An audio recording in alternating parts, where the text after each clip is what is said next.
Hello, everybody. This is Eric Burns, and I am back after a 2 year absence from doing my readings on YouTube. And today, I'd like to do a very special story for YouTube, and it is called Corduroy.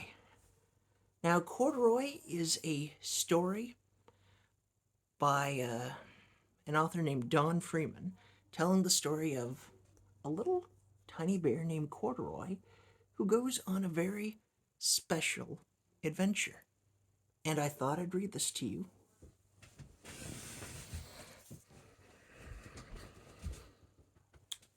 Corduroy by Don Freeman.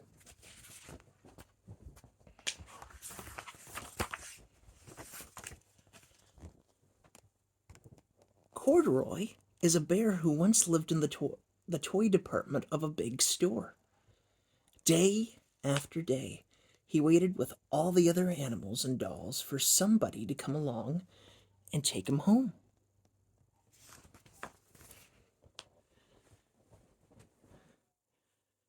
The store was always filled with shoppers buying all sorts of things, but no one ever seemed to want a small bear in green overalls. Then one morning, a little girl stopped and looked straight into Corduroy's bright eyes. "Oh, Mommy," she said, "look, there's the very bear I've always wanted." "Not today, dear," her mother sighed. "I've spent too much already. Besides, he doesn't look that new. He's lost a button on one of his shoulder straps."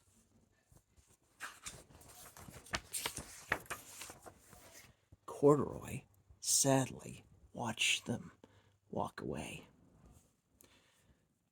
"I didn't know I lost a button," he said to himself. "Tonight, I'll go and see if I can find it." Late that evening, when all the other shoppers had gone and the doors were shut and locked, Corduroy climbed carefully down from his shelf and began searching everywhere on the floor for his lost button. So there's Corduroy searching for his button.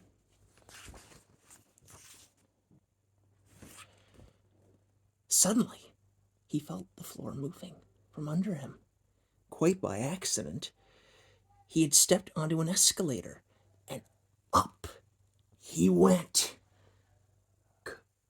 Could this be a mountain? He wondered. I think I've always wanted to climb a mountain.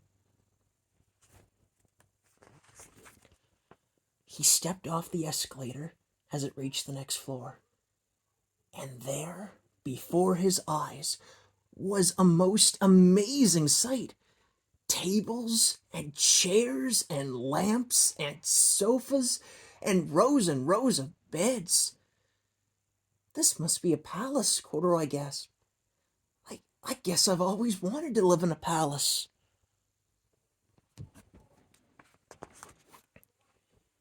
He wandered around admiring the furniture.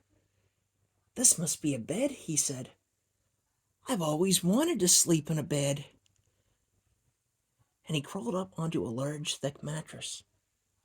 All at once, he saw something small and round. "Why, here's my button," he cried, and he tried to pick it up. But like all the other buttons on the mattress, it was tied down tight. Uh-oh. He yanked and pulled with both paws until pop! Off came the button, and off the mattress Corduroy toppled, bang, into a tall floor lamp. Over it fell with a crash.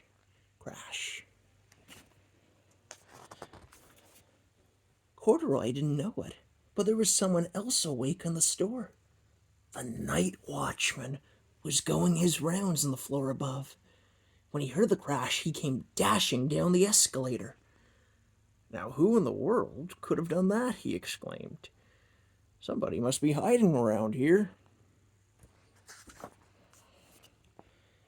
He flashed his light under and over the sofas and beds until he came to the biggest bed of all, And there he saw two fuzzy brown ears sticking up from under the cover.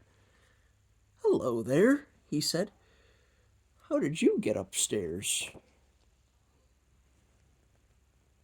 There they are. The watchman tucked Corduroy under his arm and carried him down the escalator and set him on the shelf in the toy department with the other animals and dolls.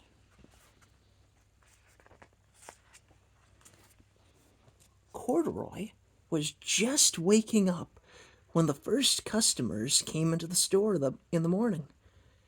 And there, looking at him with a wide, warm smile, was the same little girl he had only seen the day before. "I'm Lisa," she said, "and you're going to be my very own bear. Last night I counted what I saved for in my piggy bank, and my mother said I could bring you home."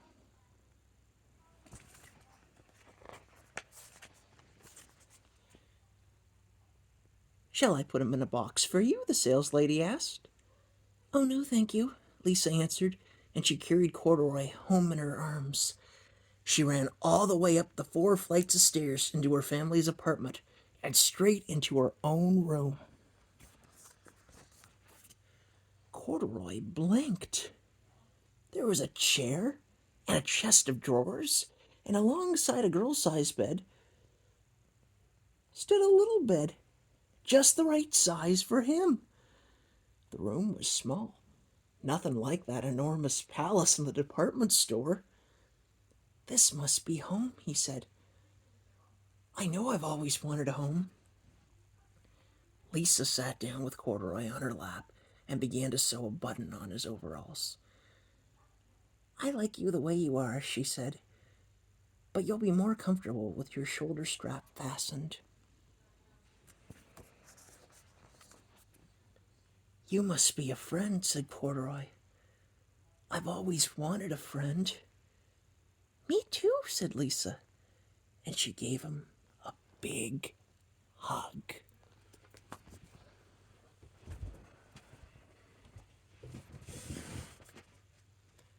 That is the end of the story. Corduroy has been one of my very favorite books since I was a child. Just the story in general and like the illustrations just attracted me to it. It was an incredible story, full of adventure, fun, and just enjoyment for kids. Without a doubt, it is one of my very favorite children's books, and I'm so glad I got to read it to you today. So have a wonderful day out there, and I'll be making more readings in the future. So until then, I'll see you again next time. Bye for now.